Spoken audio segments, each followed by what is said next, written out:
मरियम नवाज लाहौरियों को जलसे की दावत देने खुद निकल पड़ी। जाती उम्रा से निकलने वाली की जानिब रवां दवां जगह मुख्तलिफ मकामात पर मरियम नवाज का कारकुनों से खिताब।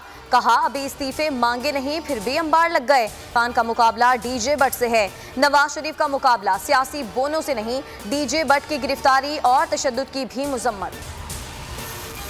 11 जमातों के 111 मेंबरान असेंबली हैं। आधे भी इस्तीफे दें तो असेंबली नहीं चलती। ख्वाजा आसिफ का सियालकोट में वर्कर्स कन्वेंशन से खिताब। कराची में तकरीब से खिताब में वज़ीर आला सिंध मुराद अली शाह ने कहा कि इस्तीफे जेबों में ही होते हैं, पार्टी क़यादत का हुक्म आते ही दे देंगे।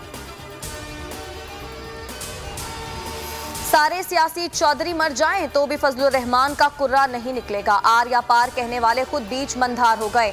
नून लीग से अब एक बड़ा ग्रुप निकलेगा। शेख रशीद की पेशगोइयां शिबली फराज कहते हैं सियासी नाटक के मरकजी किरदार नवाज शरीफ हैं। सब हैं नवाज शरीफ ने सियासत का आगाज कैसे किया। बिलावल भुट्टो भूल गए कि नवाज शरीफ ने बेनजीर भुट्टो के साथ किया। वज़ीर आज़म ठीक कहते हैं, एक नहीं दो पाकिस्तान है, एक ताकतवर और अमीर के लिए, दूसरा गरीब के लिए। दुरामा chief justice Islamabad high court के रिमार्क्स। CDA मुतासरीन को मुआवजों की अदम अदायगी पर बरहमी का इजहार। कहा अगर मुआवजा अदा न हुआ तो अदालत यही कह सकती है कि मुल्क कानून के मुताबिक नहीं चल रहा। सवार मोहम्मद हुसैन शहीद निशान हैदर के यौम शहादत पर पुरवकार तकरीब।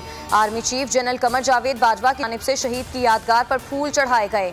ISPR के मुताबिक तकरीब में शहीद के अहल खाना और रिश्तेदारों की भी बड़ी तादाद शरीक हुई।